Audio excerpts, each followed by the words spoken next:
Ceramah singkat dengan tema ikhlas. Assalamualaikum warahmatullahi wabarakatuh. Bismillahirrahmanirrahim.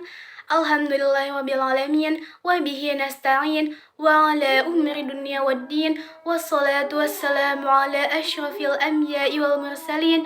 Sayyidina wa maulana Muhammad wa ala alihi wa sahbihi ajma'in. Amma ba'du. Pertama-tama, marilah kita panjatkan puji dan syukur kehadirat Allah Subhanahu wa Ta'ala yang telah memberikan rahmat dan hidayahnya kepada kita semua, sehingga kita dapat berkumpul di tempat yang insya Allah diridhoi oleh Allah Subhanahu wa Ta'ala. Amin, amin, amin, ya rabbal alamin. Tak lupa, salawat serta salam semoga tercurahkan kepada junjungan kita, Nabi besar kita, Nabi Muhammad Sallallahu Alaihi Wasallam, yang telah membawa kita dari zaman jahiliyah menuju zaman Islamiyah. Sebelumnya, perkenalkan, nama saya Alima Budiani, PBS 3B dengan NIM 231420053 dengan dosen pengampu mata kuliah praktek ibadah 3, Bapak Jainuddin Syukron, ME. Jamaah yang berbahagia, izinkan saya untuk menyampaikan ceramah singkat dengan tema ikhlas. Pernah gak sih ketika ada sesuatu hal yang tidak sesuai dengan keinginan kita, pasti orang lain berkata, udah ikhlasin aja, siapa tahu itu bukan yang terbaik untuk kamu. Ikhlas memang bukan suatu hal yang mudah, namun dengan ikhlas hati kita akan menjadi tenang dan damai. Bahkan Allah sudah menjanjikan pintu surga bagi orang yang ikhlas. Ikhlas berasal dari kata bahasa Arab yang memiliki arti sungguh-sungguh atau dengan tulus. Ada banyak dimensi bentuk ikhlas di dalam kehidupan. Yang pertama, ikhlas dalam melakukan pekerjaan, ikhlas dalam melakukan ibadah, ikhlas dalam beramal, dan masih banyak lagi. Dalam konteks agama Islam, ikhlas seringkali diartikan sebagai keikhlasan hati dalam beribadah kepada Allah Subhanahu wa Ta'ala tanpa mengharapkan pujian atau penghargaan dari manusia. Ketika kita ikhlas terhadap sesuatu yang sudah Allah takdirkan untuk hidup kita, maka Allah akan senantiasa memberikan takdir yang baik, bahkan lebih baik dari apa yang kita inginkan. Ikhlas dapat membersihkan hati, jiwa, serta pikiran yang tidak baik.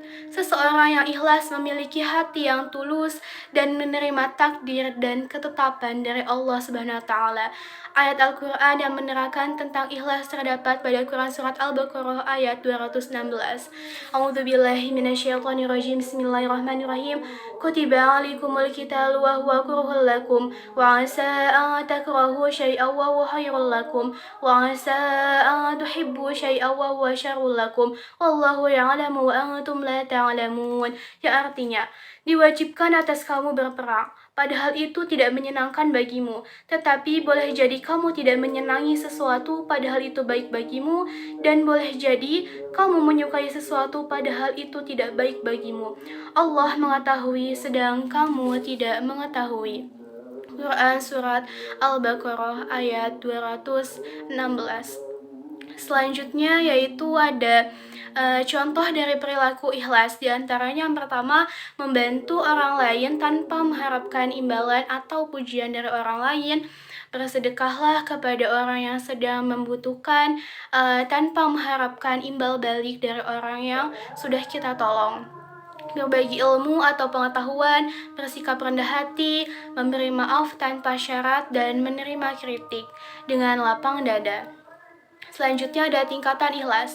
Nilai ibadah yang dikerjakan oleh tubuh sangat tergantung pada tingkat ikhlas yang dimiliki oleh hati seseorang mukmin. Syekh Nawawi Al-Bantani membaginya menjadi 3 tingkatan. Yang pertama, ikhlas karena Allah Subhanahu wa Ta'ala. Menempatkan ikhlas karena Allah sebagai yang pertama dan utama. Dalam konteks ini, ikhlas bagi seorang mukmin saat beribadah kepada Allah dan melakukan amal soleh berarti tidak memiliki harapan apapun kecuali hanya ridha Allah. Yang kedua, ikhlas karena akhirat. Tingkatan ikhlas yang kedua melibatkan beribadah dan beramal soleh dengan harapan untuk mendapatkan pahala, mencapai surga, dan merasa takut akan siksa neraka.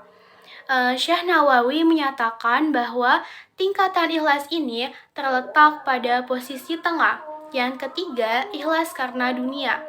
Tingkatan ikhlas terakhir adalah beribadah dengan harapan atau ingin mendapatkan balasan di dunia. Seperti contohnya, seseorang yang membaca Quran surat Al-Waqiah dengan harapan untuk mendapatkan kekayaan atau memberikan sedekah dengan harapan atau keinginan untuk mendapatkan rezeki yang berlipat ganda dan sebagainya. Syekh Nawawi menyatakan bahwa ikhlas seperti ini merupakan ikhlas yang berada pada tingkatan yang paling rendah. Selanjutnya ada manfaat ikhlas. Yang pertama, sebagai salah satu sumber rezeki pahala yang besar. Yang kedua, ikhlas dapat menyelamatkan dari azab pada hari pembalasan. Yang ketiga, Allah Subhanahu wa taala akan memberi hidayah atau petunjuk sehingga tidak tersesat ke jalan yang tidak baik. Yang keempat, jalan selamat di akhirat hanya dapat diraih dengan ikhlas. Yang kelima, amal ibadah kita akan diterima oleh Allah Subhanahu wa taala.